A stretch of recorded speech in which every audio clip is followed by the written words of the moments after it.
Good morning student. चला, NMMS साठी तयार आहात?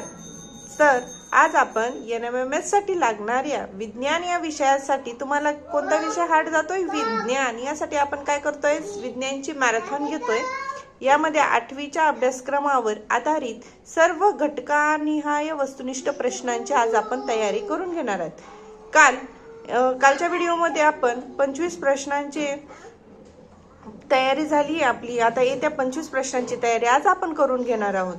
तर व्हिडिओला लाईक आणि शेअर, सबस्क्राईब केलं नसेल तर पटकन करून घ्या आणि व्हिडिओला आपण सुरुवात करूया.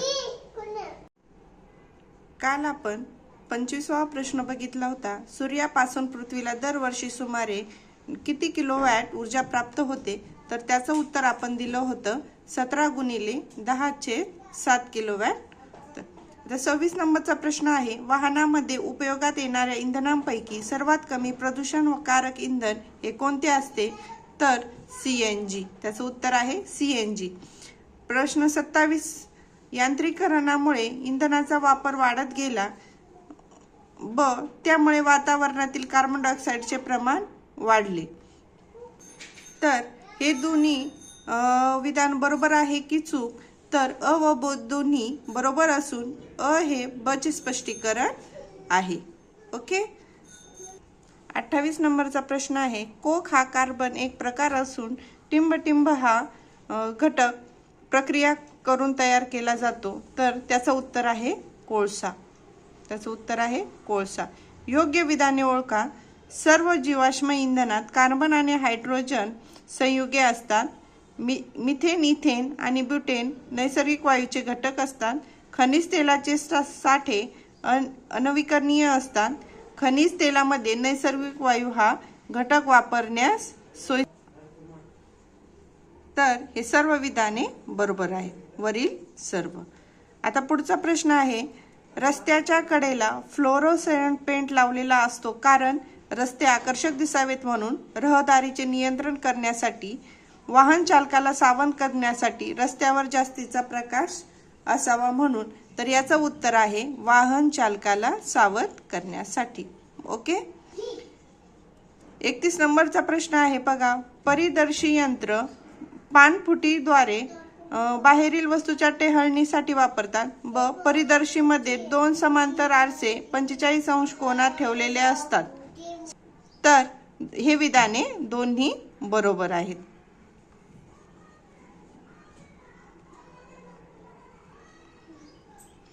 आकाशात इंद्रधनुष्य दिसतो तेव्हा हिरवा रंग डॅश डॅश असतो. तर हिरवा रंग हा कुठं असतो? मध्यभागी. हा प्रश्न नेहमी परीक्षेला विचारला जातो. आपल्या डोळ्यांना सभोवतालच्या सर्व वस्तू दिसतात कारण वस्तूवर पडलेला प्रकाश परावर्तित होऊन डोळ्यावर पडतो.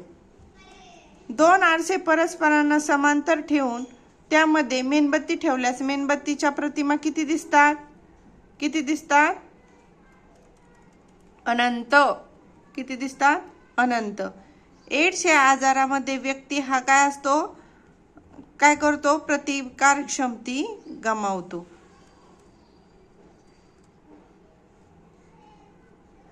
कांजण्या हा आजार टिंबटिंबमुळे होतो. कांजण्या हा आजार विषाणूमुळे होतो. खालीलपैकी टिंबटिंब या आजारात स्नायूमध्ये लुळेपणा येऊन अपंगत्व येते. तर पोलिओ. त्रिगुणी प्रकारची लस ह्या टिंबटिंब प्रकारच्या आजारांसाठी वापरली जाते. तर घटसर्प, डांग्या खोकला आणि धनुर्वात. योग्य विधाने ओळखा. शरीरातील पाणी कमी झाल्यास त्वचा कोरडी पडते. निर्जलीकरणासाठी साखर, मीठ आणि पाणी यांचे द्रावण द्यावे. आतड्यांना आलेल्या सुजेला आंत्रशोथ म्हणतात. क्षय रोगासाठी BCG लस वापरतात. वरील सर्व. हे जीवाणू शिबांधारी वनस्पतीच्या मुळांवर आढळतात. कोणते? रायझोबियम. कोणते? रायझोबियम. पेनिसिलिन हे प्रतिजैविक टिंबटिंब या रोगांवर उपचारासाठी वापरले जाते. तर घटसर्प आणि निमोनिया. रोग कारकांमुळे अन्न पाणी दूषित होते. कोणत्या रोग कारणांमुळे? आदिजीव.